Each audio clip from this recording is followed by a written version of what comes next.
The timekeeper is Andrea Peel, and the moderator is Tony Redmond.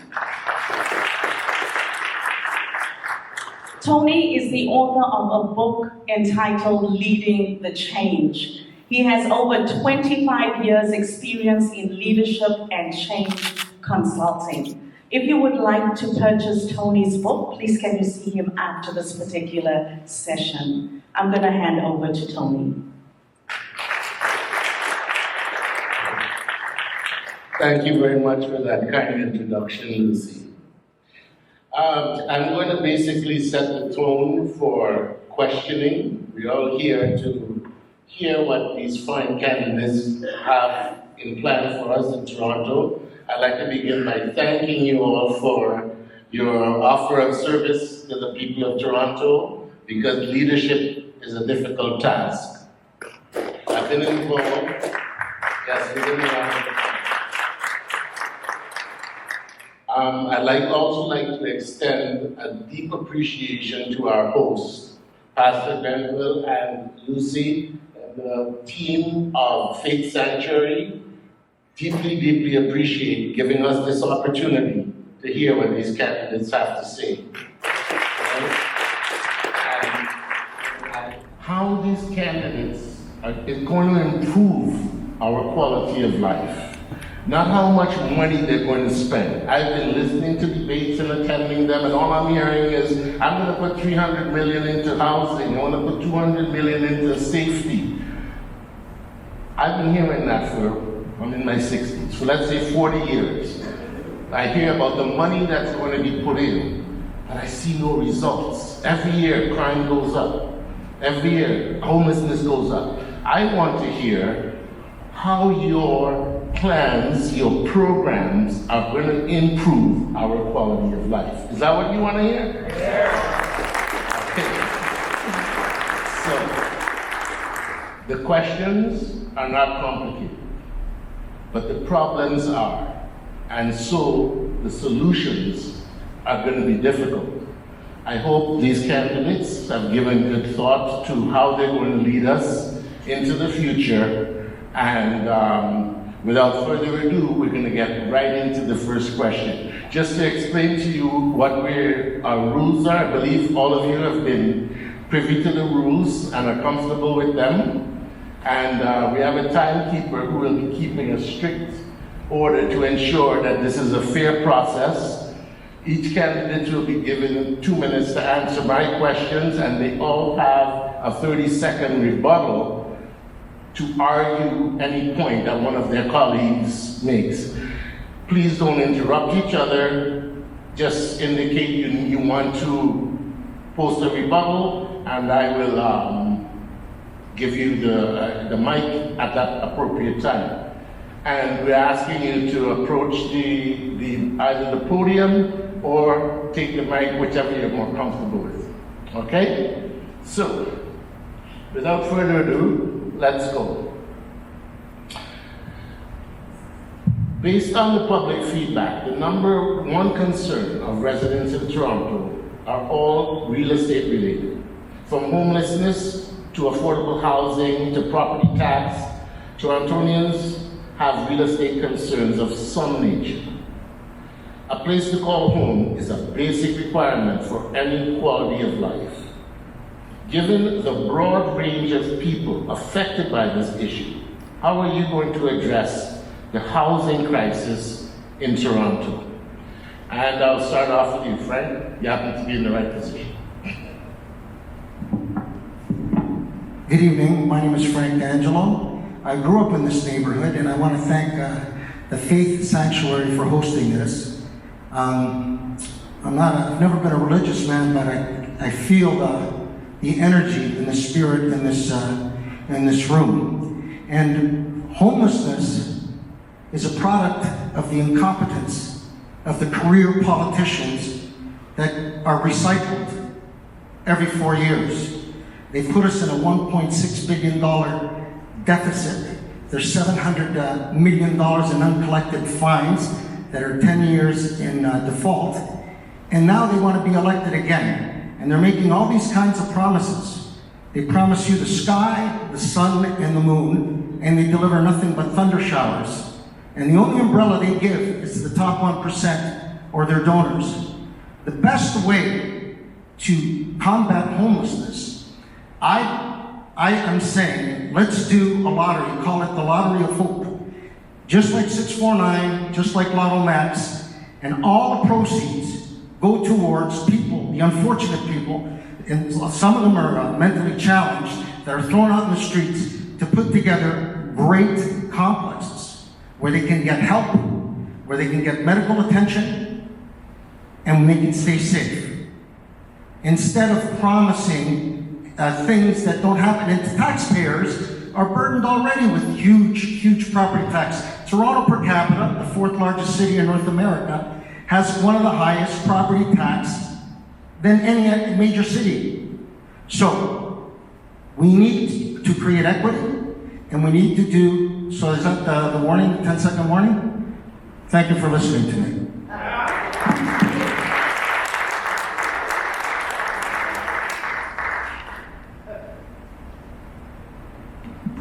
Good evening, everyone. My name is Nia Singh, and homelessness is a very serious issue because homelessness leads to mental health issues, and mental health issues lead to violence. And there's one thing that I've realized as a person who has been caring for a person who has mental health challenges and who is homelessness, I've seen the barriers when it comes to the shelter system. So a 28-year-old man who was a recording artist, award-winning, ended up developing schizophrenia and ended up getting charges, and I assisted him. He's a good friend of mine. The first night I got him out of jail, I could not take him anywhere. I went to every shelter and they said there was no space. And I said, you don't have space for a 28-year-old Indigenous man anywhere in the city? And the answer was no. I had to take him home to my house to make sure he was safe. What I realized was lack of sleep contributes to mental health issues. It contributes to erratic behavior, which leads to violence. So what I would like to see is a well-rounded social support system that doesn't work 9 to 5, but works 5 to 9. Because 5 p.m. to 9 a.m. is when people need that support. In order to get housing that we need here in the city, we need to rezone. We have so many areas that are factory areas, and factory areas are not walk-in public service retail spaces. They're spaces that can be placed anywhere. My suggestion is the City of Toronto repurchase all of those lands that are around the city, and I know on Eddystone there's a huge area of flat land with factories. Relocate those to just outside the city and allow those areas to be redeveloped for affordable housing. And we have to have city government built housing because independent developers want profit. They're going to mark up their prices so people have to pay condo prices, but we need affordable housing through the city.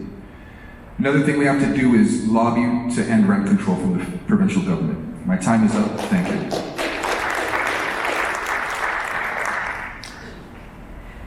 Thank you for the question. I want to thank you, Tony and Lucy, for the hosting this very generous event.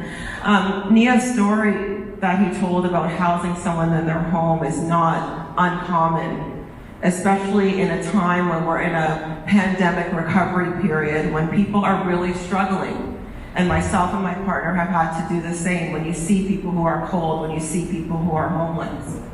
And so there's a multi-pronged approach to ensuring that the city uses the levers that it has to be able to house those who are unhoused. The first is to conduct an assessment of its current assets. The land across the city, we should know where it is, what it looks like, what intensification of that zoning looks like, and how many houses that we can build. Of the houses in that TL Housing Now strategy, thousands have been approved, and not one shovel has gone into the ground. It is about political will. It's the political will to get it done. If housing is an emergency, and if immigration is a policy of the federal government, then there has to be a way to ensure that as we're moving forward, we are bolstering that housing. Leveraging empty spaces to ensure that we are housed. Many of us are working from home. A lot of the buildings, a lot of spaces are empty, are vacant. Why aren't we using those for housing? Speeding up approvals. Toronto is the last across all jurisdictions in approvals for housing, speeding that up. Aggressive rezoning, we heard that from Nia. Rezoning that looks at mixed use for people to work and live inside their homes. All of those factors, including bolstering and supporting community land trusts and bolstering co-ops, can help, number one, make housing more affordable, but number two, create the supply that meets the demand. There's a number of ways that we're doing it, but there isn't the political will to get it done. Thank you.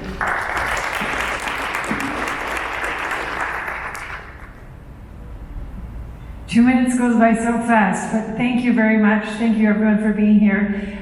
So real estate, housing, homelessness, affordability, and availability. So my philosophy is to sort of reframe this whole question and say, what's government's role when it comes to housing?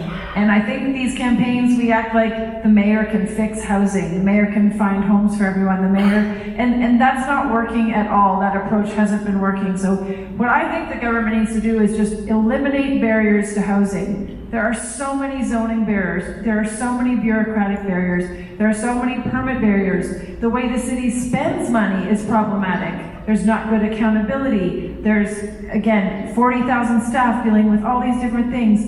I think we need to look at Toronto's housing crisis as a bit of a success. So many people want to live here. So government just needs to step back and let people create houses, create units, and we're not doing that right now. And as far as the issue of homelessness, it's a very case-by-case issue, and I think the city needs to take each person who is suffering homelessness. They have a different situation. They have a different network they can depend on. They have a different reason why they're not in a shelter or a home. And I think the city needs to work with neighborhoods on a case-by-case basis to find the most cost-effective, most compassionate way to deal with each case. There's not one solution to homelessness. There's not one solution to affordability. So I just really think our government in general, we need to completely redefine our role in governance and assign much more power to communities and people who can actually do things on the ground. And really taking away all the bureaucratic hurdles to housing would do a lot to increase housing in this city. Thank you.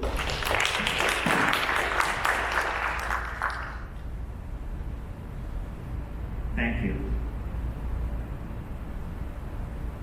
I'd like to talk about the housing issue by breaking it down into 4 different groups. Actually, there's a couple numbers we need to know first. So there's 3 million people living in the city of Toronto. That means 1.2 million households in the city. At the very bottom, unfortunately, are the 10,000 people who are homeless. All the solutions for every group is going to be a bit different. That's going to be a very expensive solution to implement. I won't get into details here, but I mentioned it on my website. The next group of people is the 20 to 25% of the people in the city, households that are, it's approximately 300,000 households who pay 30% or more of their income on rent. The next group are the people who may not pay so much on rent, but they're trying to save money in order to buy a house. And the last group are the people at the top who are financially secure, they have a house or they're on lower rent. Those people don't need much help. The city cannot possibly build the 300,000 housing units that would be required to help people who are paying too much rent. The solution to help those people would be to stop the growth of the population of the city of Toronto. It puzzles me greatly that every candidate in this debate and all the pundits and everyone else says the only thing you can do is build more housing when it's a supply and demand issue. There are things that can be done, and that's what I want to make this election about. If the people of Toronto support, there are things that we can do to push back to the province and the federal government, because we saw during the beginning of the pandemic when there were no more residents coming into the city, rents went down 10%. And if we continue that kind of a practice, the rents can come down for hundreds of thousands of households. Thank you.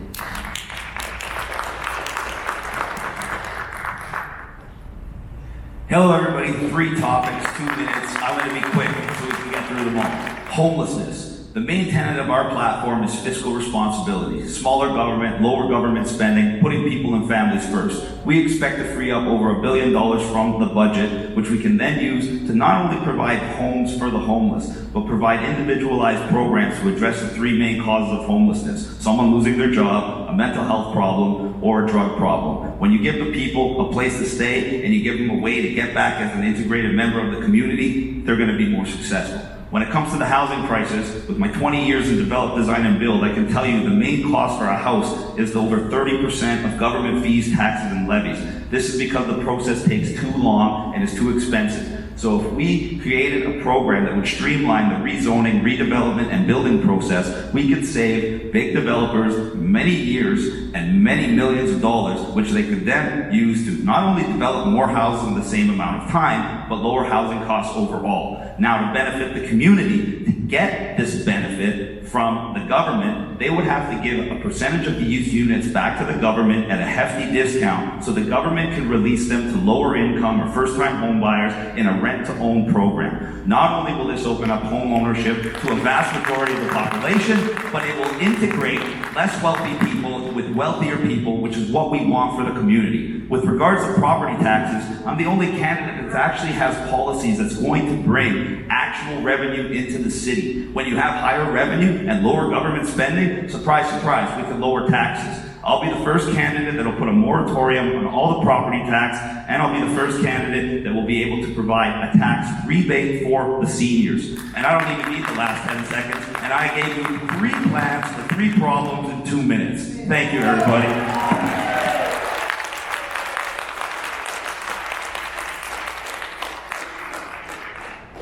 Hello everyone, I'm Giorgio Mammoliti.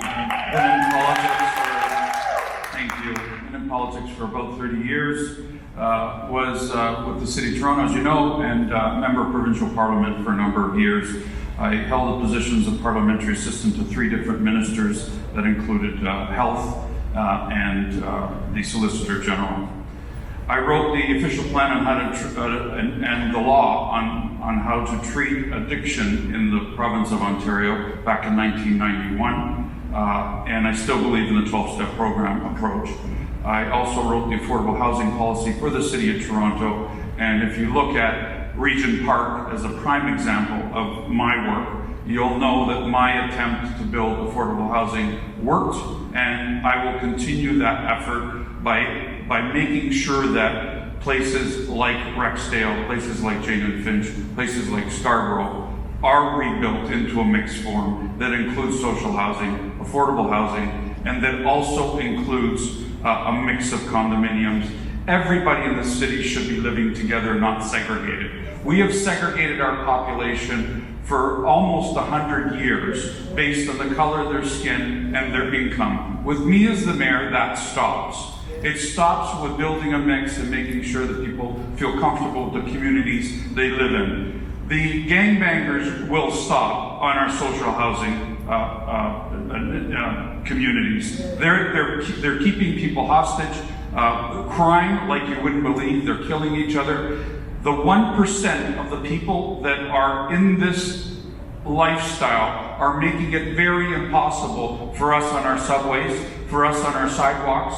We're the ones to blame because we've decided that the best way to deal with the social issues and those that may be addicted to drugs is let them die on our sidewalks by letting them take drugs.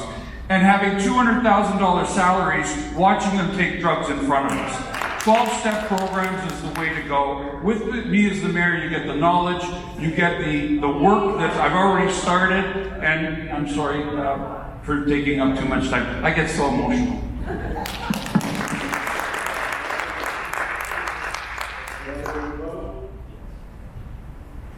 Affordable housing. All the top candidates use that term, affordable housing, and they say they have a plan for it. But they never tell you what that plan entails, and every single time it means raising your taxes, appropriating that money, and promising you that the government's going to build you a certain amount of homes in a certain amount of time. And what happens? Your taxes get raised, that money goes missing, nothing gets built, and you guys get excuses. Beware the term affordable housing. Ask them how they're going to pay for it.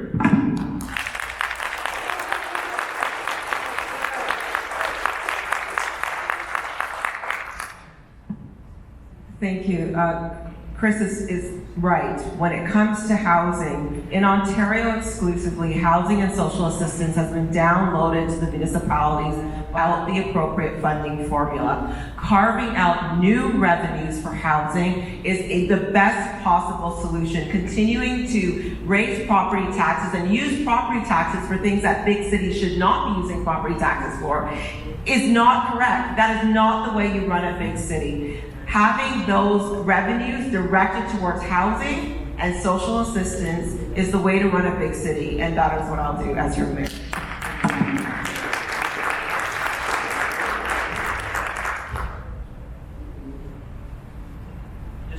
Just to continue on what I was saying, the simplest solution is usually the best solution.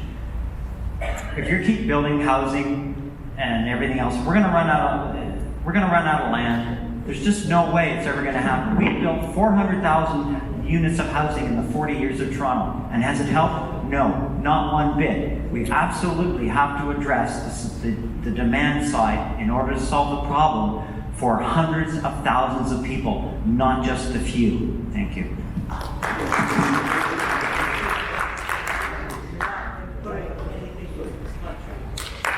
I'm just going to elaborate for a second with the affordable housing plan that I wrote. It's there. It's for us to take. It's ready. It means the private sector, bringing them to the table as well. A lot of empty land around these large apartment buildings already. Nothing wrong with building in between them and having the private sector do it for us.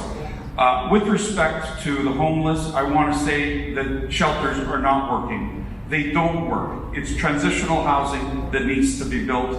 I wrote that policy. We can easily do it. Transition away from the typical homeless shelters, move them into transitional housing, and transition them into society where I think they would appreciate as well.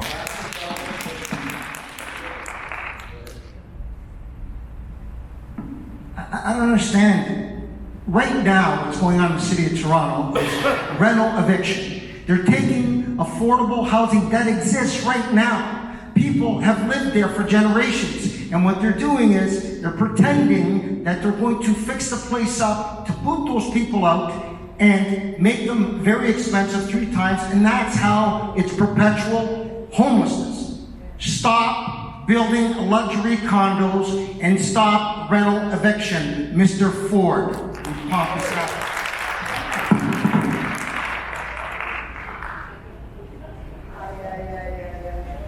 Sorry. So when it comes to this issue, we have to think about what's happening now.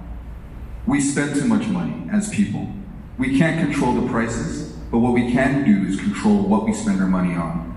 As a mayor, I would definitely set the tone in the city that we can be more self-sufficient, cook our own meals, don't rely on processed food or Uber Eats. Do our best to reduce user fees. Do our best to reduce all the extra expenses that we have as a family, and people work hard and save as well, because at the end of the day, we can't rely on anyone else but ourselves.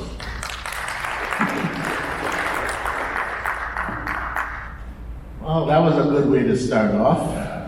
That was some good discourse and conflicting ideas. So I'll move us into the second one. We'll get back into this topic and the second half of our debate, where we get questions from the audience. So I'm going to move on to the second piece now. The quality of life experts measure quality of life in 5 areas. We touched on one, which is our physical surroundings, the homes. The second one is our economic and physical safety. Crime, our well-being is dependent on, in the world we live in, on money. And of course, we're facing increasing in crime every year. Although more and more money is put into crime prevention, crime seems to go up all the time. So, under your leadership, how are you going to keep the people of Toronto safe? Let's start with Sarah. Moving clockwise. So it's a good question, but I'm also going to reframe it because I think it is the question that we're asking mayors, and I'm not going to keep Toronto safe. We are going to keep our neighborhoods safe. We are going to be responsible for our safety. And what the government needs to do is not infringe on our ability to be safe by having, for instance, surveillance. I'm really opposed to the surveillance approach to crime, where you try and monitor every single inch. Neighbors can look after their neighborhood, not cameras. Then the spending money. Do we need to throw so much money at the police force? Do we need a forcing method of controlling crime? The police, even if we gave our entire budget to the police, we couldn't prevent everything that happens. Crime happens in our own homes. Crime happens in the alleys behind us. The police cannot prevent crime. They are excellent tools for solving crime and for emergency crime response. So again, I don't think my approach to safety isn't based on police preventing crime, and it isn't based on surveillance. It's based on eliminating any rules that make no sense that we prosecute people for, and just having the most important violent crime, and obviously like terrible property approaches. But otherwise, we have so many bylaws at the city. We had ridiculous laws in the past 2 years. We were arresting people for going to playgrounds or whatever the things were during the lockdowns. So I think, creating a friendly, safe, creating a safe city comes from creating a caring city, and the government can model caring in its approach to its residents and in the way we look at safety in our own lives. So I just think it's about empowering citizens, empowering residents to have what they need. Thank you.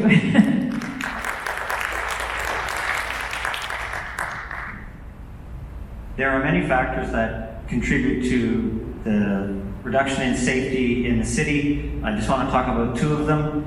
One is the neighborhoods that we have.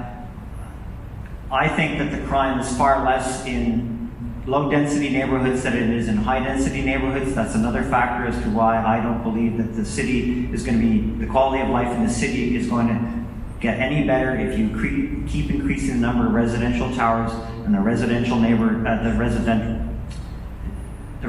towers in our neighborhoods. So that's one factor. The second factor is the chance of someone being apprehended if they commit a crime. I don't want to catch people necessarily. I want them to know that they will be caught, so that they will think twice about committing a crime.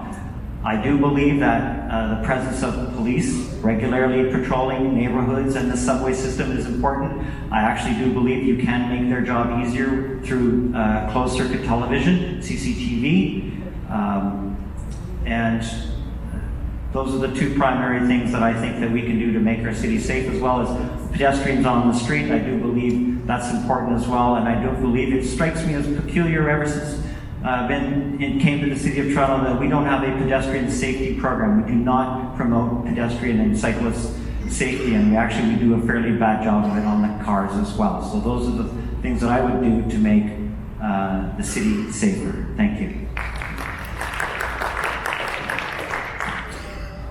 So, personal safety, economic safety, and I'm going to add one more thing, moral safety. So for personal safety, we need to first repurpose the police service back towards community policing. Having the officers on the streets, in the communities, being part of the communities, getting to know the citizens, that's the best deterrent for crime. And we're going to be able to do this because we're going to use the same fiscal responsibility to cut massive waste from these budgets. We're going to be able to hire another 1,000 service workers. That's going to increase response times for our fire and emergency service workers. With regards to economic safety, I'm the only mayor that not only started a nonprofit to help the small business, which represents 70% of the jobs in the city and 97% of the businesses in the city. Well, I'm the only mayor that won't close them down. I'm also the only mayor that's going to offer a new program that's going to offer interest-free loans to those businesses that were successful prior to getting shut down by the government. And we're going to reinvigorate and we're going to reassure the small business community, which is the backbone of our community. And with regards to moral safety, we need to protect our children. And we need to protect our children from this nasty agenda called SOGI, sexual orientation and gender identity, creeping into our schools and turning Pride from a simple parade to now a season. Pride season is now costing Torontonians $2 billion when we have a budget shortfall of $1.5 billion. Eliminating that and relegating it back to a one-day parade could solve our budget shortfall overnight. How's that for safety?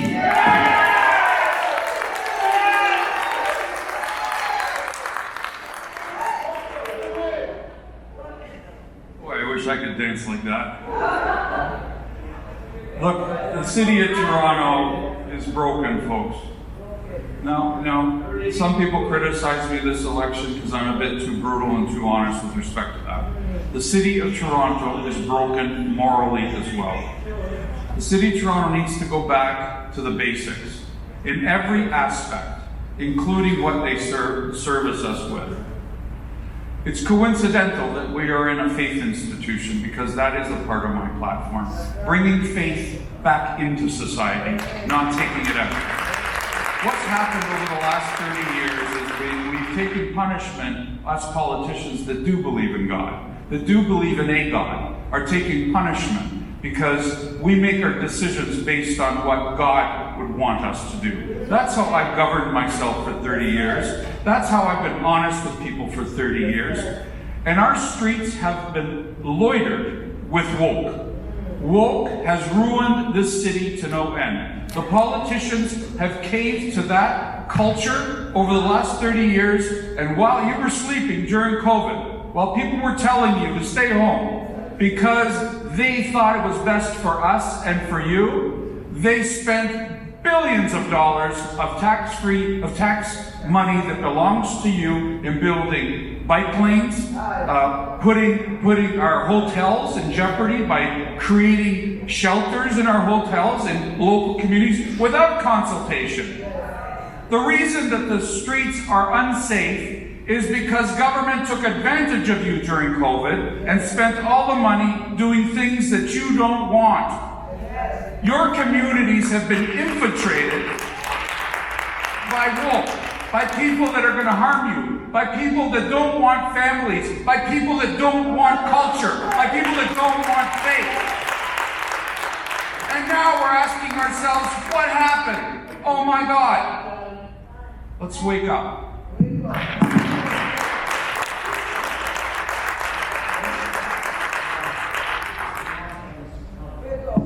So, I find it ironic that the ex-police chief is running on safety. Where was he for 4 years? Here's the problem. I sound like my mother speaking to her sister in Italy. Here's the problem. So you commit a crime, you get arrested, you get out on bail. Commit another crime at the same day. The same day. Next day you're out on bail. We live in a great country where there's law, but there's no justice.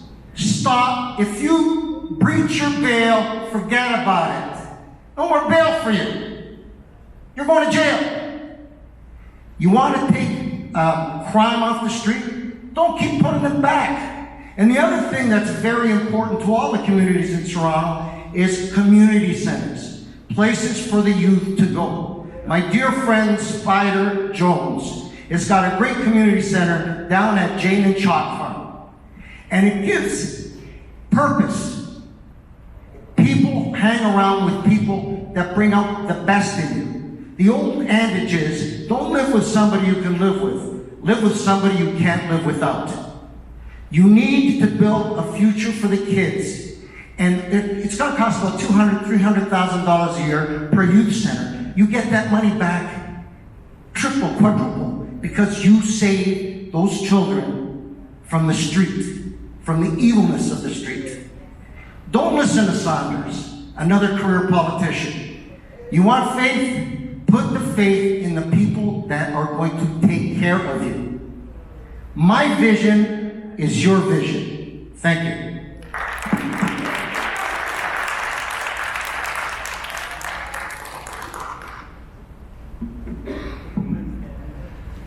Crime prevention is something I've been fighting for about 30 years. Ever since I was 19, I opened a recording studio.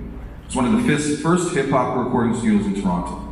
And it had youth coming all the way from Durham region, York region, Peel region, and all of Toronto. And what happened is when people are engaged in arts and things that actually mean something to them, they have less time to do delinquent behavior. So in order to prevent crime, we have to understand the causes of crime. It's generally poverty, broken homes, instability, and lack of education, right? As mayor, I put a 10-point plan out in 2018 when I ran before, and I ran in 2022 and I did the same thing. The first thing in that 10-point plan was to stop all suspensions and expulsions in school. The reason why I say that is when you expel someone from a learning education, they start to feel like they are the other. They start to feel like they're persecuted, and they start to feel like they have no hope in the system. Our system has to embrace young people with problems. They're not born with problems. They develop them. And our education system is the first line of defense against that.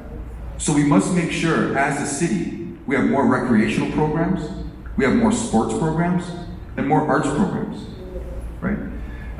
One thing that I've seen, there's a young girl who wanted to volunteer with my campaign back in 2017 when I ran for another thing.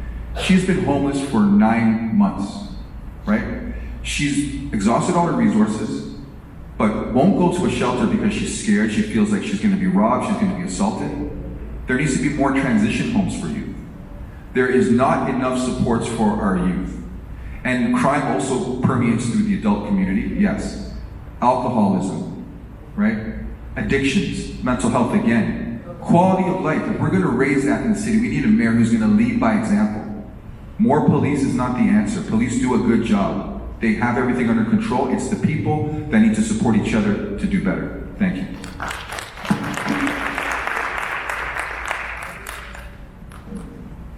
So if we use the incident that happened at Kill Station, O'Brien Tobin, the accused in the murder of that young man, as a microcosm for what is happening across our city, if we look at the evidence of that, the police did their job many times. That young man was arrested multiple times. What failed was the social programs that surrounded mental health supports, social assistance, housing, the capacity to get a job, community center supports. Those all failed that individual. Now remember, in the previous answer, I talked about the fact that social assistance and social housing has been downloaded to the municipalities exclusively in Ontario without the adequate funding formula. If you do not have adequate funding for all of those different supports, we will continue to see what was happening with O'Brien Tobin. The evidence is there. But the evidence also shows that when you make investments in community programs, when you make investments in social assistance, there's an 11-to-1 return. Meaning for every dollar you put into social assistance, mental health supports, housing, you get an $11 return. You know why? Because those individuals are no longer in the streets committing crime. They are working. They are buying their homes. They are going to entertainment. They're doing things with their family. It's about looking at the evidence and not saying just put a bunch of people in more body-worn cameras spending hundreds of millions of dollars. Use the investments. Toronto is broke. We can't even afford $2.9 million for the SRT. Let's be real about how we're making these investments because the evidence is there. Put them into communities, put them into social assistance and social housing, and make it work for everybody. Thank you.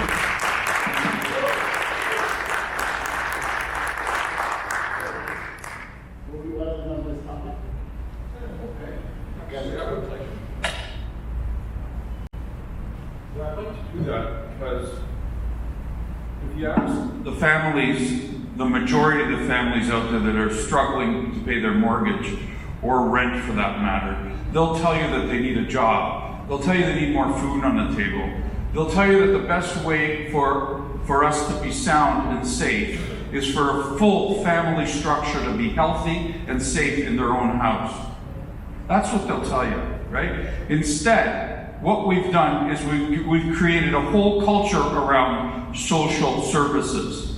Nothing wrong with that word, but when it takes over your community and your city, then you start wondering why we're having problems with the way people are behaving. Now, I know that that's not comfortable for a lot of people to hear. At the end of the day, no, you're gonna do your typical rant and rave.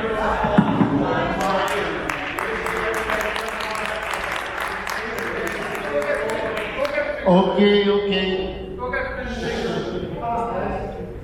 We're all right, we're not gonna be late. Let's calm down. Okay. We don't want any crime here. We just solved the problem, so we don't want to have any crime here. All right. This question touches on what most of the brilliant, most respected people on the planet have come to a conclusion that our current approach to business and development is accelerating the collapse of our environment and threatens our very survival as a species. Every year we see the intensity of climate disasters growing more and more around the world. And now, we in Canada are one of the many countries experiencing record-breaking natural disasters. However, there's another school of thought that we should just ignore the scientific evidence and continue with the same development model. The question is, where do you stand on the issue of environment and sustainability, and how will your plan deliver a healthy environment to the next generation? All right, and this time I will start with Selena and move in the other direction.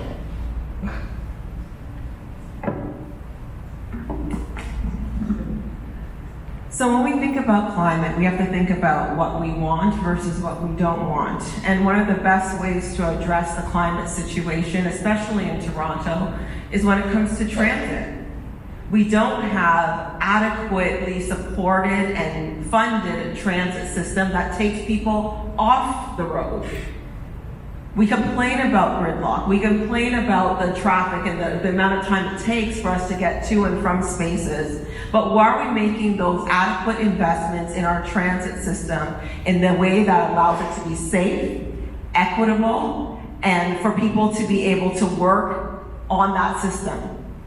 And when it comes to the TTC, we have to make sure that it's safe. So I already spoke in my previous response about what happened at Keele Street Station. But making sure that there are appropriate safety response teams within the TTC is critically important. They work with examples of loft or street to homes that allow for that to happen. Prioritizing investment in frontline workers and staff, ensuring that people find safety in there, but also having fair equity zones. Some people in Toronto have paid increased fares for a very long time, but have not had the increased services. If you want people to get off the roads, you need to make sure that you have an adequate alternative for them to go to. Most importantly, when it comes to our transit, having cellular connectivity. The deal that we have with Rogers is not an adequate deal. Ensuring that people can get on the TTC and continue to do what they need to do is important. Otherwise, they'll take the fastest method, they'll be in their cars, and it'll continue to our carbon footprint. Thank you.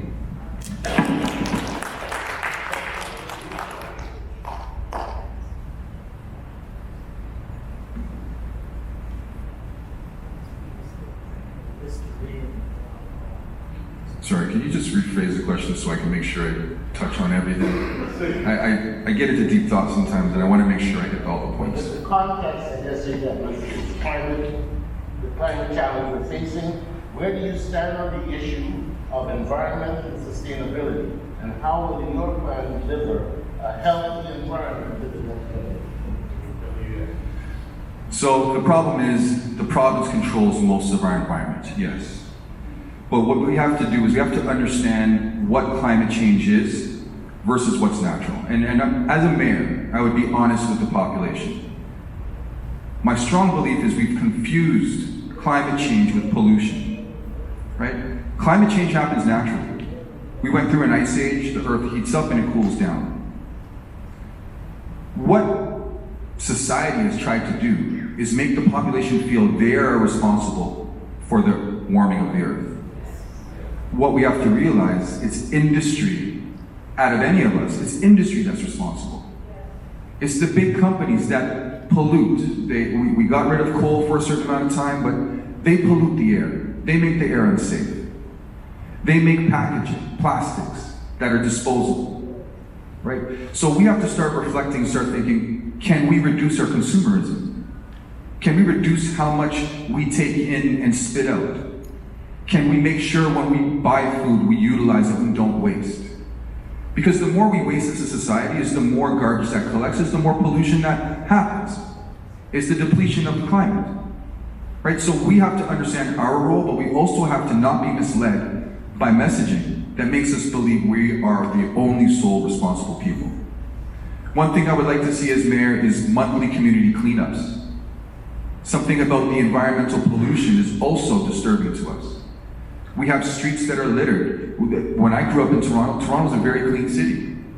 But I'm sure when you look around now, you see how dirty it is. Right, so we have to do things to make sure our society is safe, make sure our society is clean, and lead by example, because the young ones coming up, they don't know what it used to be like. We have to show them what it used to be like. So as a mayor, I'd be dedicated to all types of clean environment, but also personal responsibility and holding the big polluters responsible. Thank you.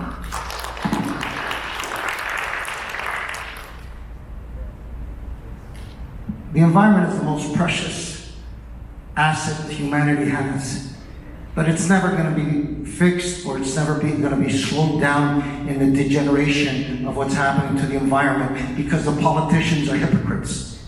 And the hypocrisy of the provincial government in Ontario on environment is despicable and disgusting. The guy wants to cut down trees that have been there for decades at Ontario Place so he can put a spa there so he can get a pedicure. I don't understand. From one side of his mouth, they're telling us we need to recycle, we need to create less garbage, and he's creating more garbage. And now he wants to get rid of all the green spaces to make his friends rich. I believe in environmental consciousness. I believe that we all have to pitch in. But the government cannot be a hypocrite in a subject so vital as the environment. The environment is like in your house. If you don't keep it clean and you don't take care of it, you're going to start getting mice and cockroaches and you're going to get sick. And that's what we're doing to our planet. We're abusing it. And fossil fuel is the tobacco industry of transportation. We need to start either taking public transit or getting into hybrids. Even the Toronto Police Force, all of their vehicles should be hybrids.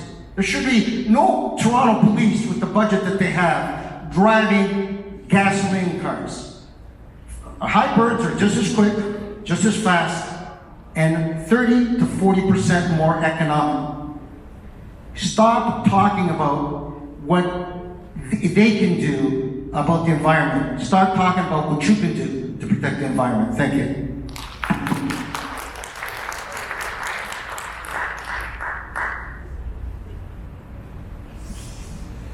I'm not sure if many of you know this, but every time you take out your recycling bin and you do your job as government's told you to do over the years, and you do it effectively, almost 90% of it goes back into the landfill.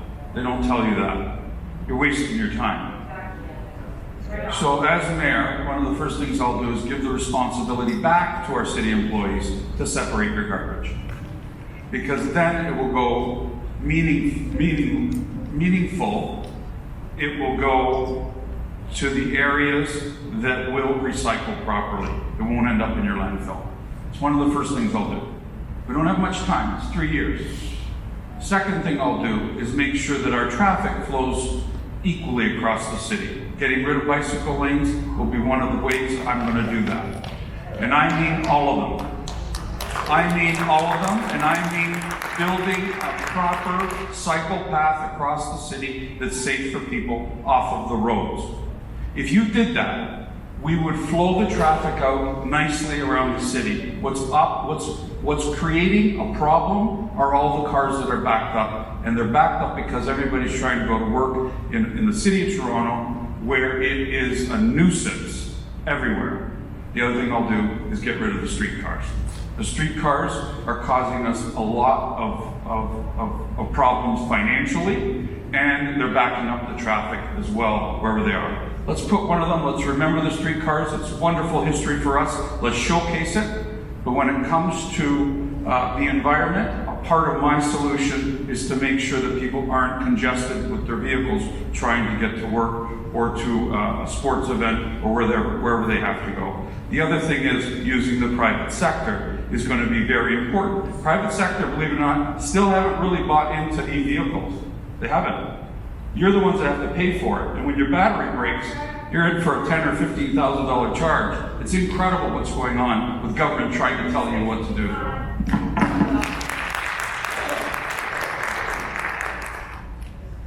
When it comes to climate change, it's really important not to give into climate change hysteria. We've been under a climate emergency since 2019, according to our government. As of 2022 in May, while we were still under the COVID emergency, they enacted a new bylaw that enabled this 15-minute cities. Now I'm going to educate you. The Toronto Star said that 15-minute cities will drastically change Torontonians' lives and should be the #1 topic of this mayoral campaign. But it won't be. And why? Because I'm the only one with the balls to actually talk about it and tell you how bad it is. The other candidates want the 15-minute city where you're going to be giving up your car, where you're going to be living in a mixed-use building that doesn't even have parking. This is what they want for you. We have ways to look after the environment while still looking after the people. We want to create a private corporation within the TTC that's going to create 2 new subway lines and do it with private investment that actually brings revenue, GDP, jobs. They're going to be responsible for upgrading the lines with the security and the Wi-Fi, repairing and doing all of that while the city retains control and revenue. That's going to take traffic off the roads. It's a green solution, and it doesn't negatively impact the citizens. It actually makes their lives better. With regards to the garbage solution, we've already taken the initiative to talk to high technological companies that can provide us incinerators to burn our garbage with 0 emissions and provide us clean energy back to the grid free of cost. We can do environmental solutions that work for the people. We don't need to do environmental solutions to control people and reduce their way of life. And with regards to this electric stuff, oh yeah, Chrystia Freeland just spent almost $1 billion, $750 million on 360 electric buses, when she could have bought the diesel versions for $150. That's a waste of $600 million, literally overnight. And that's the kind of waste that's involved with this green agenda, and we need to cut it out of our budget. Thank you, everyone.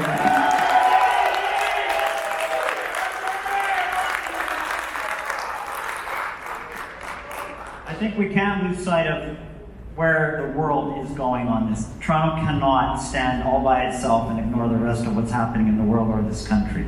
We do have to address the climate change issue. I do believe there are ways to do it, as long as we are conscious of how difficult it is going to be and what the realistic goals are. I don't believe net zero is possible, but I think we can get at least 50% of the way there. So the 2 things that are the biggest emitters of carbon in the city are transportation and our home heating. The city's been talking about this for years and years, but they haven't done a single thing about making sure that people have to put an electric source of heat in their buildings. So that's the first thing I would do. Any new building permit, you have to have an electric source of heat. It doesn't matter if it's your home or if it's a residential tower. You might still have to keep your natural gas. I have to concede on that for cold days, but that's the first thing that needs to be done. The second thing that needs to be done is on the inner half of the city, we cannot, unless you have on-site parking, you cannot buy an electric car unless you got a cord over the sidewalk, etc., etc., etc. So we have to immediately allow all people, regardless of whether they have an electric car or not, to be able to park on their lot, or we build laneways in the back where they don't. And there are ways to make parking expensive so that people are more motivated to spend the time to build parking on their lot. And some trees are going to have to come down, but that's just the way it has to be. On top of that, free subways. to get cars off the road, including replacing streetcars. I have plans for that, and I think that's a great idea. And I'll leave it there. Thank you.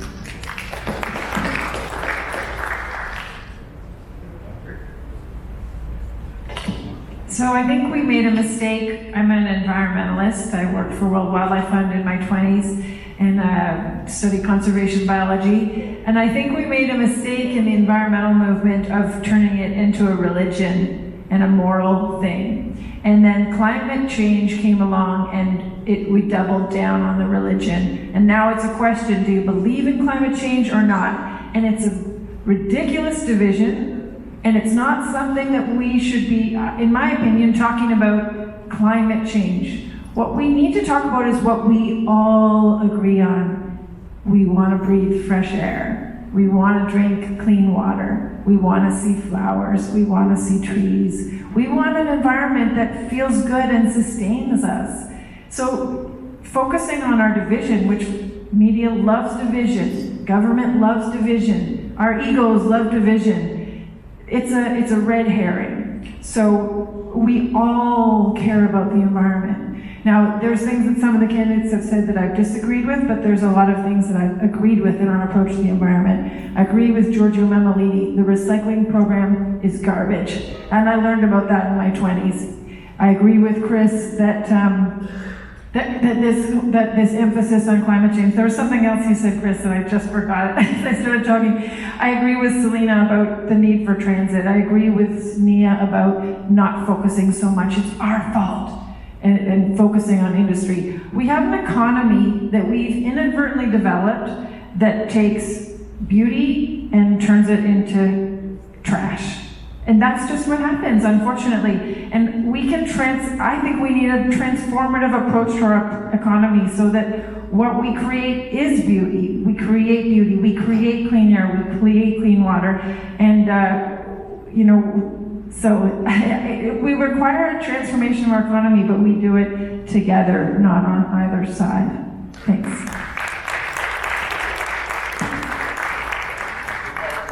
Thank you so much. Allow me to introduce our candidate. Perry had some challenges getting here, but this Habiba Desai is our 8th candidate. Habiba, I'll let you fall right in and let you repeat this question for you so you can participate. This area is about the issue of climate change and the environment. And basically the question is, where do you stand on the issue of environment and sustainability, and how will your plan deliver a healthy environment to the next generation? Hello? Okay. Yeah, I'll start in the name of God. Okay, so, cool. I believe in the environment, so if you love God, you have to love the environment, because we are all connected. So we do all worship the same God, and that same God created this environment and this nature. So we have to respect the creation of God like each other. We are each human beings, but we also have to respect the creation of God, which is nature, which is the water that comes. It is a miracle. The gardens that we have, this is a miracle. Fruits that we get easily, we can get animals to give us milk. These are all miracles. So like we keep saying, God, give us a miracle. Imagine how many times our people for generation and generation ask for miracles and God sent them. And then they're all here and now we keep denying the miracles. So for me, my solution to climate change, instantly I can clean the air. How? Free TTC. So I'm not asking for taxes. I actually created an innovative solution using technology. So the way that you can make the TTC free without using tax dollars is when you go on the TTC, just like Twitter and Facebook is free. How is it free? Because you get advertising revenue. The same way, all you have to do is download an app. You watch ads while you're commuting. So now you're getting credited for your commute. And now, right now, advertising revenue for the TTC is 25 million. And that's just static posters. Now we can do digital advertising. So not is it just large corporations that can advertise on the TTC, but local businesses per stations can also advertise. So that's hyper-local. So these are real solutions. Not only are we opening up the advertising to large corporations and now charging way more, And now that the TTC is free, it goes up from 60 million to 120 million. People don't want to drive as much. People don't want to buy cars as much. We're now also reducing our dependency on fossil fuels. Hi, my name's Habiba Desai. I'm going to win.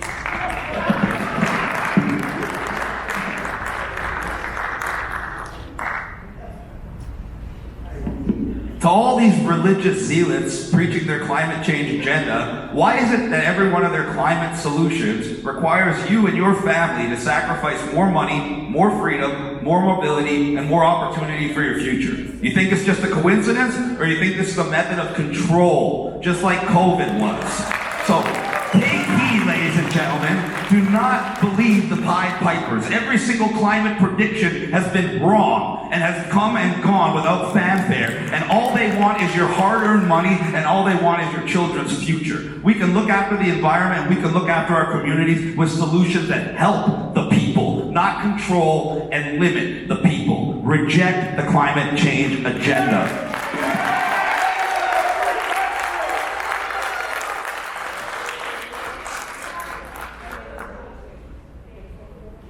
I absolutely agree that the biggest barrier to achieving our climate change objectives is not the technology, it's the expense. Chris, you're absolutely right.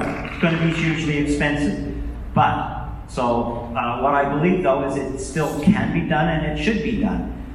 What the government has to figure out is how to reduce your cost in one area so that you're not any worse off than you would be otherwise. And the biggest way to do that is either through reducing your cost of housing, or if at all possible, reducing your taxes. Thank you.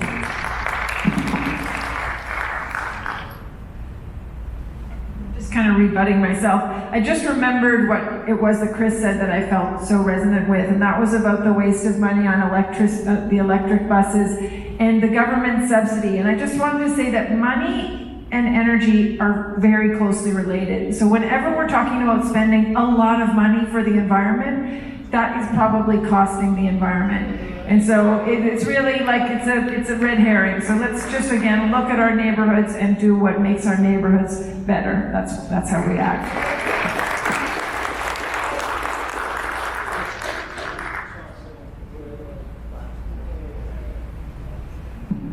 The world has evolved. At one time, we are garbage makers, from just eating to human waste. We developed a sewage system to get rid of that garbage. We developed the technology. We need to do the same thing with garbage. I agree with Giorgio, that we've been taken advantage of by the governments in charging us for recycling when they're not recycling. We need to respect pollution, or it will kill all of us. Thank you. Thank you very much for that presentation. Okay? I don't know that we reached a conclusion, but we certainly have some bright ideas to consider. At this point in time, I'm going to switch the program a little, and I'm going to entertain some questions that were emailed in from audience, from many of you. But we're going to take a 2-minute break, get some water, give the candidates a chance to stretch their legs, and we'll begin in 2 minutes. I want to invite you all to please give a contribution to the church for allowing us to operate in this venue. There's a donation box placed, I believe, in the front here somewhere and one in the back. So please give generously. Thank you very much. Back in 2 minutes. Maybe 5.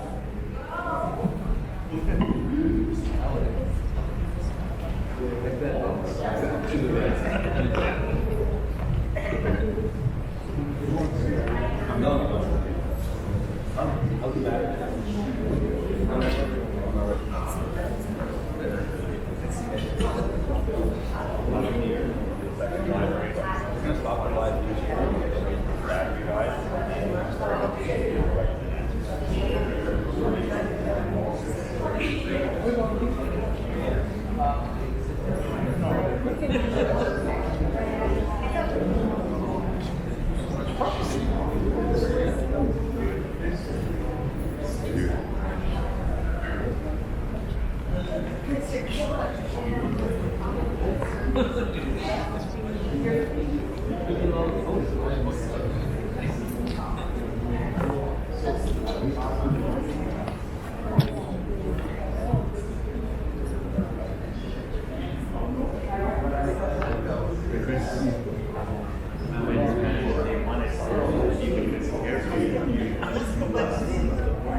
Oh, I got that plug from sorted.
That's right.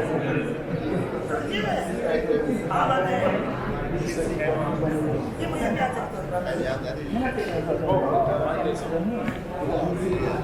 But that's what I'm saying, right? Because that power bar was not turned on. Yeah. So, but we've got to make sure that wasn't charging. We've got to make sure that the cable wasn't correct. They got to make sure all that stuff is charged. All right, we're going back.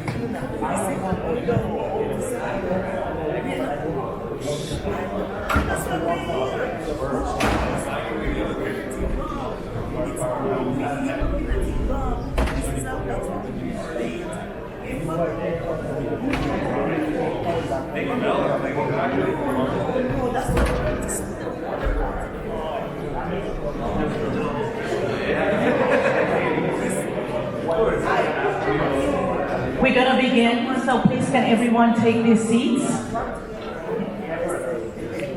Our 2 minutes is more than up. So if we can all be seated, and Tony is going to come back.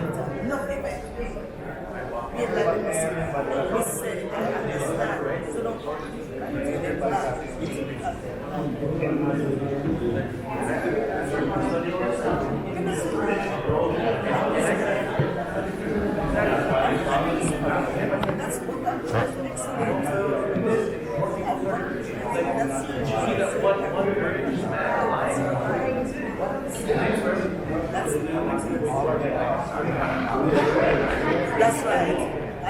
All right. Please can everyone be seated? Thank you. We are going to begin. Thank you so much.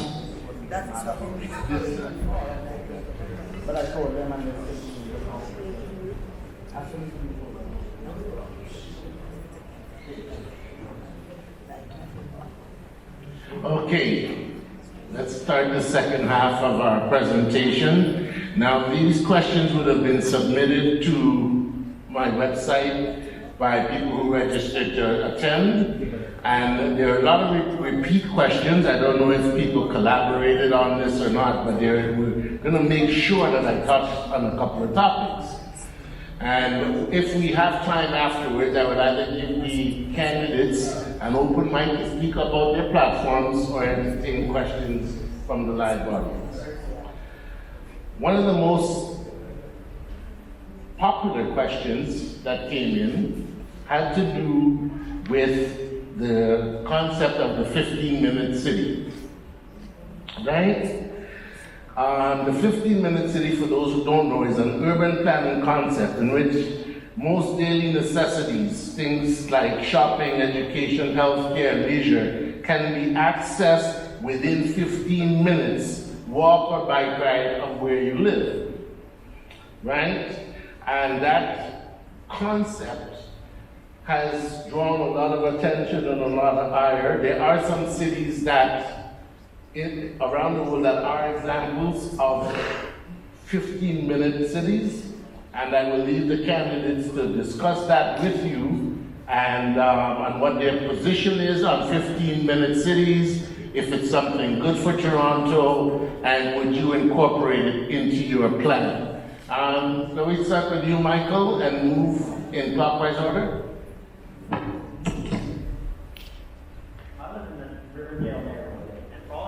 Purposes, it already is I'm on, okay. Thank you. For all intents and purposes, I already live in the 15-minute city, and it's great. I hardly have to drive anywhere except for coming here. However, I have to acknowledge that that is only a fraction of the city. There are not many neighborhoods that are 15-minute cities. The problem I have with when people talk about the 15-minute city is I think it's a gimmick, because there's no way you can move all kinds of buildings around and neighborhoods, etc., to configure them the way my neighborhood is already configured. I wish it was they were already that way, and I wish that you could move it that way, but we can't. So I think it's just a gimmick when everybody talks about the 15-minute city, as I've heard myself on television. They don't really talk about the details of how to do it. So for for all intents and purposes, as much as some of us have that luxury, it's not practical. 15-minute cities is the single biggest threat to the prosperity and future growth of our Toronto. Period. It literally relegates you to a little square block, and it gives you no opportunity to own a car. It's not about convenience. When you're living in a building and all the new buildings have 5, then commercial and retail at the bottom, you're expected to live in that building, work in that building, go to the gym in that building, do your laundry there, meet your friends at Starbucks, etc., etc. In other words, you're living in a prison society. I was in Oxford, England, which is one of the first examples of this society in the world. They have already divided it up into 6 districts, straight out of the Hunger Games, and each district is now misrepresented with barricades, physical, as well as cameras. It's a surveillance city, and it's about getting you to give up the way of life that you had and come into this new way of life where you have to get used to having less and less and less. And we're not going to have it.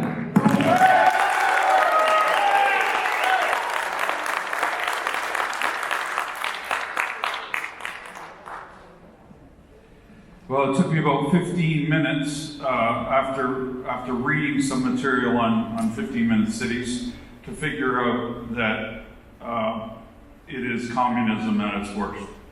And for those of you that don't believe me, it's all connected to what you're seeing on the streets today. Today we talked about safety. We talked about how to make sure the streets are safe. Let's talk about who created the unsafe streets. It's woke. Let's talk about who created the problems that exist in society today. It's woke. 30 years of woke have now created another slang term called 15-minute city. What it really means is that you won't be able to drive your car without permission if you're driving within 15 minutes of the city.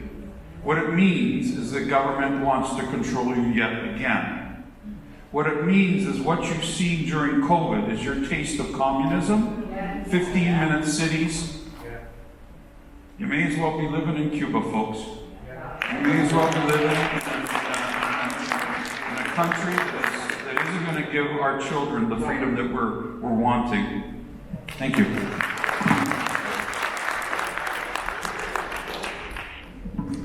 I'm going to, in 2 minutes, discredit the 15-minute city. You know what the 15-minute city is? Bureaucratic caca, right? What they want to do is take the rich parts of the city and give them all the attributes. You can't even make a 911 call today in Toronto without being put on hold. 911 and you're put on hold, and now they're talking about a 15-minute city. Wake up, Toronto. These ideas from these career politicians are stupid. And it don't make sense. It takes you 15 minutes to get from the bathroom to the front door. And you're gonna go around the city in 15 minutes? Let's worry about how we're going to help Torontonians cope with the cost of living, where toilet paper is $9 now. Where you go to a supermarket, you spend $300 and you leave with paper towels and a few odds and ends. 15-minute city is garbage. Thank you.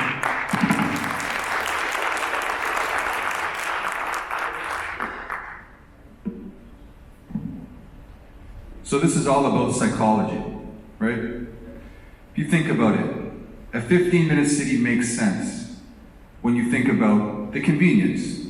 You can shop, you can visit whatever resources you need. The way the media has been controlling our minds since its inception, it's about making you think you want something that you don't really need.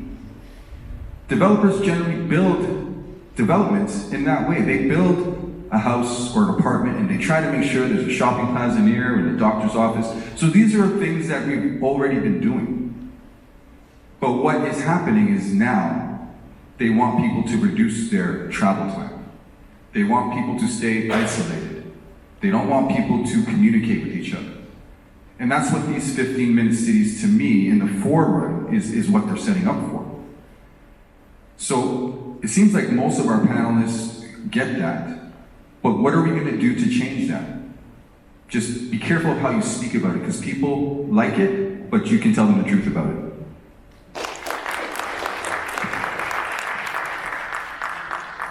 So let's for a moment just throw away the title of 15-minute city. We want accessible spaces. We want to be able to sometimes walk to the grocery. We want to be able to access fresh foods. There are food deserts in Toronto where people cannot access.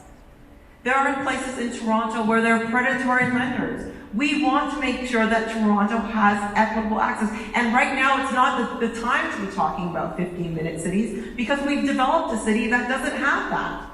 But going forward, we want to make sure that people, especially our elders, our seniors, our young people, have access to groceries, to fresh foods, have access to places where they could exercise and play, have access to places that they could visit, have access to education.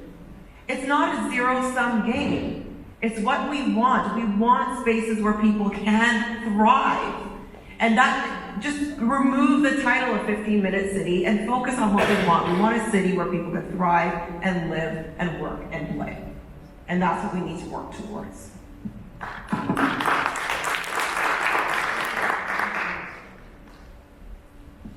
Yeah, that was a great answer, Selena.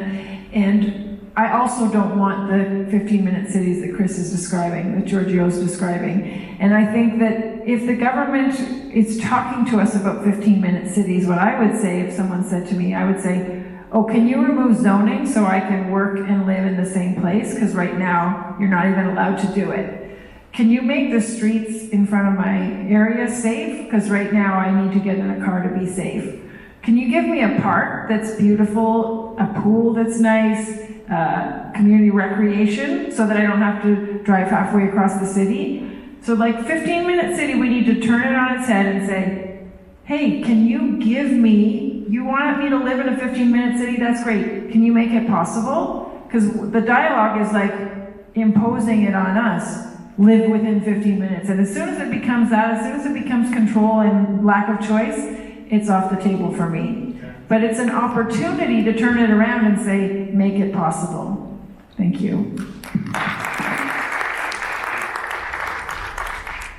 I'd just like to add that the primary purpose of a 15-minute city is not convenience. You can look it up. It's to reduce your carbon footprint. And the one way they want to do that is remove cars. And every time they take a lane where there's vehicle traffic and they turn it into a bike lane, every single small business on that street goes broke. Because now they can only get people coming from a 15-minute walk or bike ride away. So this is a way to kill small business. This is a way to transform your city into little tiny prison grids that are virtually identical with only the big box stores left standing. This is really bad, and you do not want it for your children or your future. I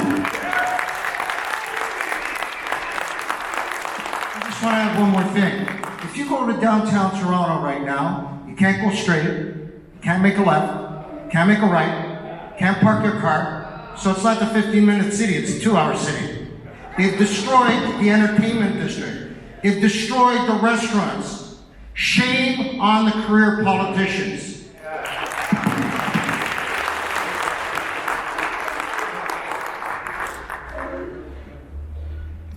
I believe that this agenda was driven by people that live primarily in downtown Toronto. I believe the suburbs, Etobicoke, North York, Scarborough, York, have been neglected. They're not the ones that created the 15-minute city. People that created the 15-minute city are the ones that want to do all the damage to this city. The ones that are creating the problem to begin with in our city. They're the ones writing this policy. They were in front of me at City Hall. I was the only one challenging them. I was the only one bringing this stuff forward for almost 30 years. I haven't been there for 5 years. Or you would have heard me probably the only one complain about COVID for that matter. I believe the suburbs are being destroyed because of people that want to ruin our city. And 15-minute city is an agenda by the people that want to ruin this city.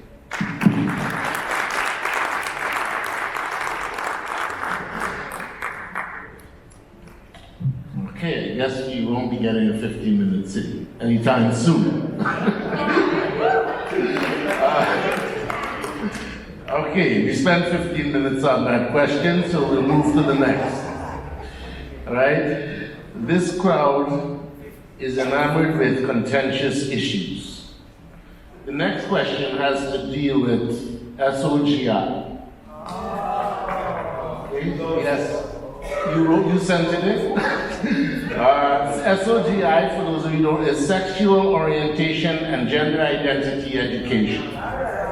And so the question simply is, where do you stand on that? Are you supportive of SOGI in our schools or not?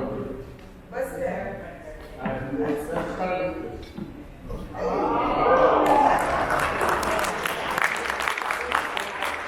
I am intimately familiar with SOGI because I fought it in Alberta when it was implemented and took it all the way to Adriana Lagrange, the education minister. And I had mothers go into the libraries and pull out books that were available to 8-year-olds that show male-on-male prepubescent oral sex and books about men raping their daughters. And they read this to children. Then they bring in a ginger man and show 76 genders and all these different pronouns. And they make their children as young as 4 play games where they choose their gender and choose their pronoun. And now they have laws in place that if they can convince your little son Jack that he wants to be called Jill, they'll call him her, they'll call him Jill, and they will not inform you, they will not ask for your consent. And then 6 months later, when Jill puts on a dress at your house and you're all concerned, CPS is going to be knocking at your door, wondering why you're not affirming your child's gender. This is about sexualizing children, confusing children, perverting children, so the state can become the #1 influence in their life over the parents, and parents need to stand up to this vehemently and call out these child groomers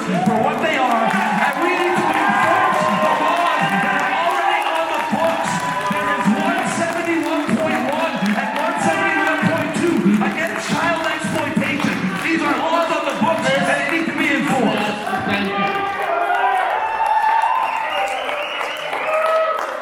Thank you. I appreciate your enthusiasm, but remember where we are. Thank you. What people are talking about in their living rooms is safety. They're talking about not trusting people. They're talking about making sure their children don't get stabbed and killed if they're taking the subway. They're talking about where they're going to find food on the table. And they're talking about how all of a sudden a man dressed like a woman is reading to their children in libraries and in our schools. It happened during COVID. It happened while they put us all to sleep. When I talk about woke, this is what I'm talking about. It's a group of people that are driving the agenda. In this particular case, we have to stick up for God. We have to stick up for what's right in society. There's only he and she. There's no they. When I become the mayor, there will be 2 bathrooms, a male and a female bathroom.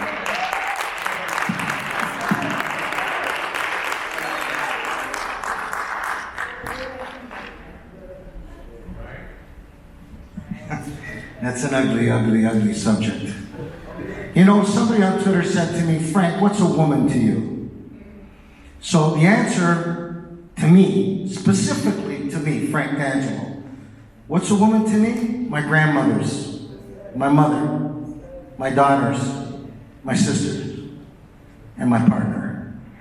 But in saying that, I think that everybody should be happy in the moment because life is a moment in time. But I also believe that you should not punish a heterosexual for being heterosexual. You should not punish a gay person for being gay. As long as people live within the law and everybody's protected, everybody should live the life that makes them comfortable in their own skin. God bless you. Thank you.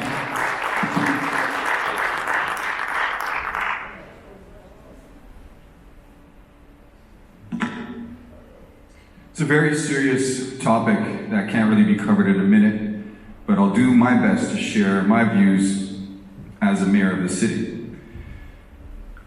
Just like Frank, I believe people's private life is their private life, but the question relates to schools. And I think this sexual education has taken the joy out of young people learning and understanding themselves as they grow. They're being programmed to think a certain way. It's up to the families to educate their children. And when it comes to school, it's up to us to teach biology, not ideas and emotions, right? We all have different sexual preferences, right? That's your personal business. Schools should teach biology. When the kids are an appropriate age, they should understand what the parts are, what they do. But beyond that, I think it's a transgression into the home, and it's dangerous because there are various ideas being flouted that people may not agree with or understand. So, personal choice.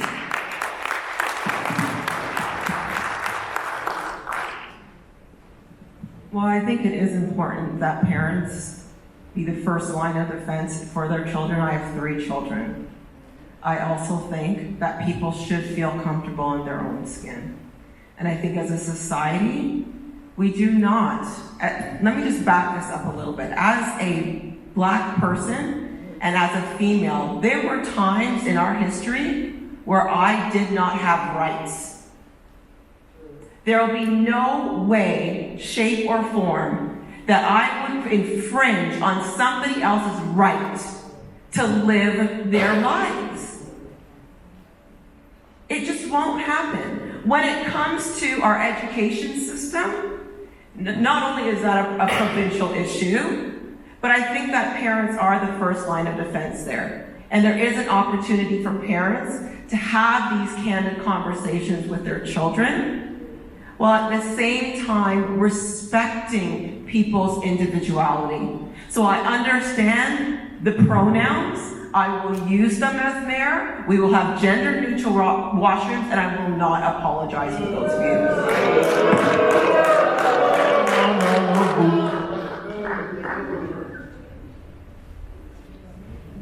So, again, I think that the media, it serves the media and it serves the government when we are on either side and when we are screaming at each other. And when we feel that anger and that rage, that is serving the media. They want to put us against each other for ratings, for audience. So I think it's so important for us to just take a breath. What I want in my city is that everyone who comes and sits in these chairs feels welcome and can come in, whatever their choices are. I'm going to talk with schools. I'm going to talk about bullying instead of what I don't understand, because I don't know about all the acronyms. And so they try and teach no bully at my kids' school. They don't learn not to bully from the no bully curriculum. They learn not to bully from their friends, from a caring environment, from their parents, from their communities. And I think that's what we need to do when we want people to feel welcome, is to just be welcoming, not to impose it. Thank you. One of the things that's always bothered me about city politics, and actually politics in general, is that we tend to get distracted very easily. This particular topic isn't one that has any kind of city legislature or rules around it. Mostly because it's about education and it falls in that field, and the mayor does not have any power over that. So I made it a rule in my campaign to not make any comments about social topics unless it's specifically related to a law that the city can pass. And that's my position. Hello. So I think love and tolerance equals respect for all beliefs, which means there's only 2 genders. And I did put my scarf back on because I think when we take truth and we turn it into lies and then we claim that's truth, it's devilish behavior. And I fear the devil, fear God more. But yeah, so the only candidate, that's me. The other 6, Saunders, Chow, they're okay with putting the pride flag in municipal buildings. So I'm saying no, not just to schools, but municipal buildings as well. And that's to keep it apolitical, because the pride flag is a political flag. okay? So the reality is, who is it that now we're saying we're not including? So is it the Muslims, right? So in the Quran, it says that there's only 2 genders, male and female. It says that male and male sex is a sin. So why, and I believe the Quran, I believe in the Bible as well, and I believe in the Torah as well. So these are holy books. These are laws given by God. Okay, so as your mayor, I will stay apolitical, and I will make sure that our buildings and our schools are apolitical. Thank you.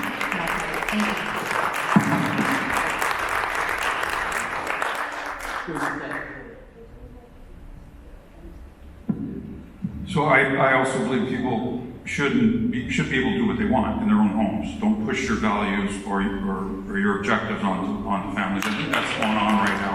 I'm not sure if any of you remember this, but a number of years ago, the federal government came down with some statistics. Pedophiles that were being released in our jail system seem to have been locating, this is federal government statistics, in Parkdale. I released that report. And instead of people in Parkdale saying to me, thank you for letting me know that there might be a pedophile living down the street, they crucified me and said, how dare I do that? That gives you an indication of what's going on. And the other thing that you need to know is that the same group that I talk about are now looking to change the name of pedophilia to a sexual preference. Thank you.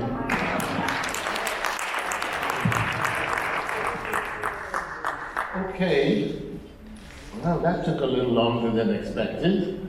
It was riveting. We're reaching the end of our time frame, and I know these candidates have a lot more to share with you. I want to give them the opportunity for a minute and a half.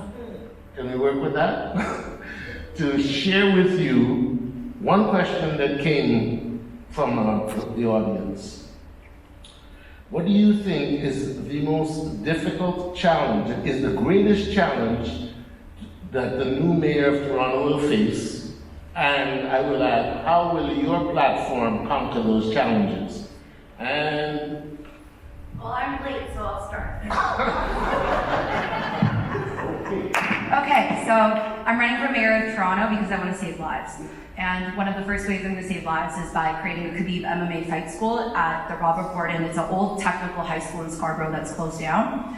And the reason why is because I can't stop young people from shooting the guns, but I can take the anger out of their hearts. So we can give them, and I work at a youth center. A youth center is not good enough. They need physical activity. They need leadership.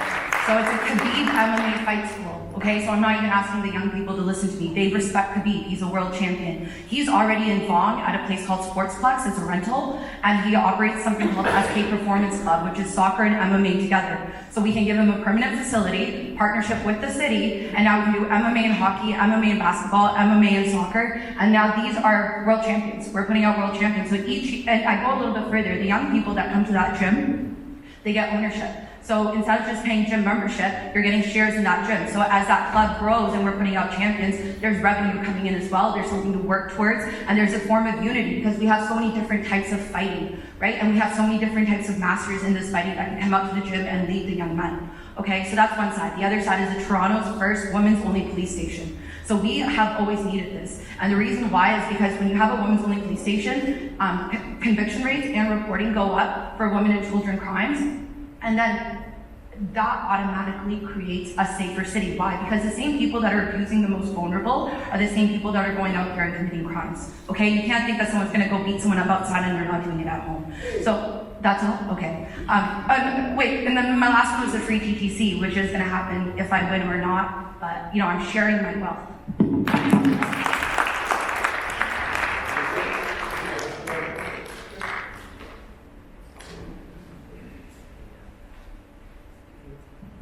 So I'm very qualified to be the mayor. I've been around for 30 years, and I know the system. I know the bureaucracy. I know how I can get into the job and do it quick. You can't elect somebody that hasn't been there for the next 3 years because they're going to be training for 3 years. You've got to be able to do the job properly. So I want to start with safety, making sure people feel safe. That's the first and foremost issue that's going on right now. Secondly, I think that we need to bring morality back into the city by bringing back respect. Bringing back respect to our neighbors, to our families, make them feel healthy again. Now, I met Daniel today here. He came to watch this debate, a young boy who wants a job. He wants to know he's safe. He wants to know that his family is safe. He wants to know he's not going to be criticized if he's not as politically as correct as society is wanting all of us to do. He wants to know that when he's my age, 61 years old, it's going to be a better life. He'll be able to afford a house. He'll be able to afford somewhere to rent. He wants to know that there's going to be a job. As mayor, I can bring the whole gamut. I'm well-rounded. The private sector, the government, bureaucracy, the policies, and all the things in between that bring everybody not only a safer Toronto, but a respected Toronto and a place that you feel like calling home.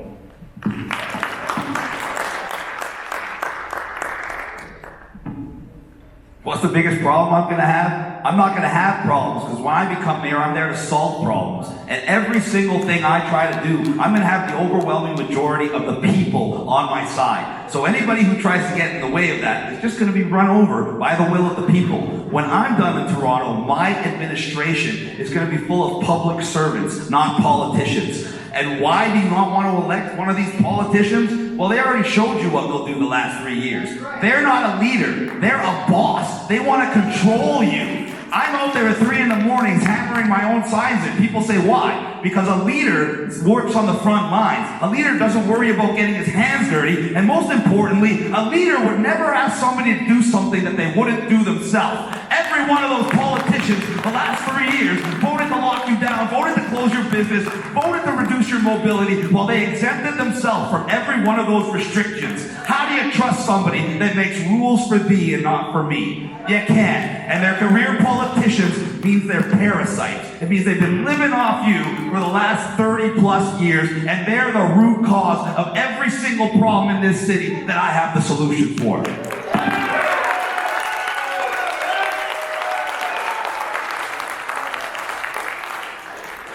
Always a tough act to follow. So the biggest challenge, well, yeah, that was my first challenge. The second challenge is going to be funding. I have a very ambitious program. I want free TTC. I want to spend the money it takes to help the homeless, addictions, mental health. There's a number of other things I want. So the biggest challenge for me is going to get funding. There's 2 ways to get funding. You either cut costs and reallocate the funds, or you raise extra revenues. And I have ideas on both sides. And that's going to be a challenge too, because neither side wants to give up anything at all. So that's going to be the challenge for me. The way to address that is to be able to have sufficient value in what I'm asking people to give, or in order for them to be accept that what I'm going to do is make the entire city better for everyone. It's not about us individually, it's about the entire city. One of the things, since I have a little time left, one of the things I want to do is cut costs. I come from a finance background. I do believe there's up to 15% too much expenditure in the city. That can come down. To pay for the subway, I do believe we should have a per household fee in order to incent people to, since you've already paid for the transit, you should be more willing to use it. And as well, the last thing I'll talk about is an idea to raise extra tax revenue through a 10% capital gains tax on investment properties. Thank you.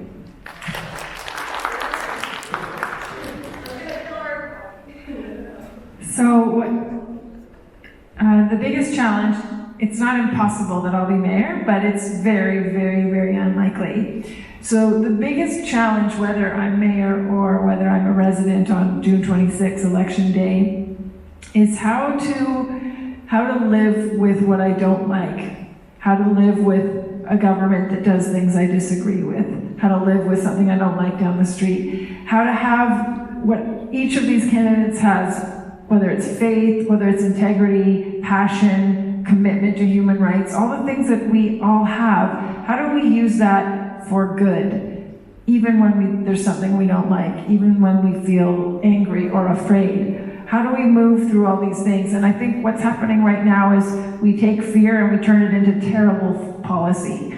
I appreciate what Chris is saying about majority, when he's got the will of the majority, he can kind of run over the rest. But I just remind us all that that's what happened to us in the last few years. The majority ran over the minority. And we can't do that. We can't run over other people that we disagree with. We need to keep our hearts open. We need to live with our passion, with our integrity, driven by what we know is right. But we need to do that in a spirit of openness and listening and compassion. Thank you very much.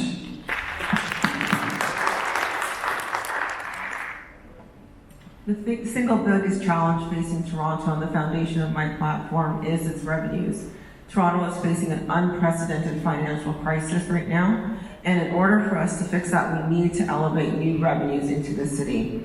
As a former member of parliament and someone who has negotiated and stood up to our prime minister, that's where I'll start. Within 2 years, renegotiate what we get from our GST. Right now, 50 cents of what you pay in GST goes to the feds.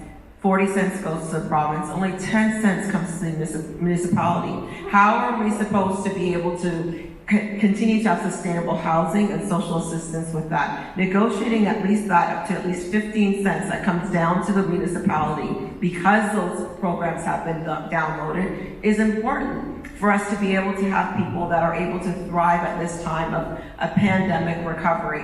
People are suffering. Having those extra revenues, not through property taxes, not through increased taxes, but renegotiating what we already pay to come to a city that deserves it, and doing that within 2 years. So to hold myself to account. So after 2 years, making sure that negotiation takes place. And it's timed as such because I want you to hold me to account. But also we can leverage the political power of Toronto. In 2 years, there will be a federal election. Look at 2015, look at 2019 and 2021. Each of those elections, Toronto showed up for the feds. It is time for the federal government to show up for Toronto.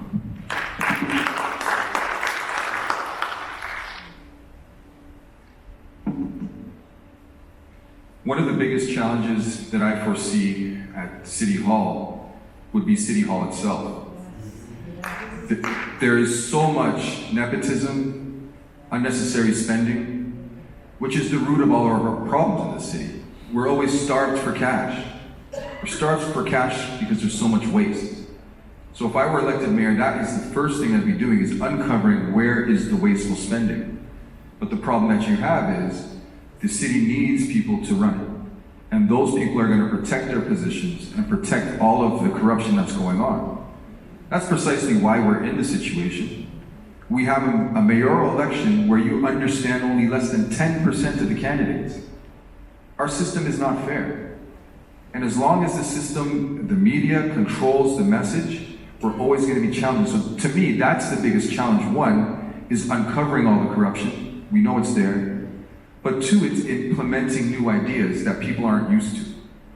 So that's what I try to do. Every day of my life, I try to set an example for others.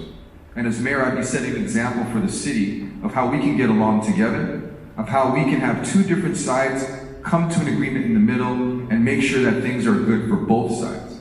It doesn't have to be adversarial all the time. We've been trained to fight each other. It's been mentioned by other candidates on the stage that this is what the system wants. This is what they're getting. So that's the challenge that I foresee, is getting cohesion at City Hall and uncovering all the corruption. Thank you.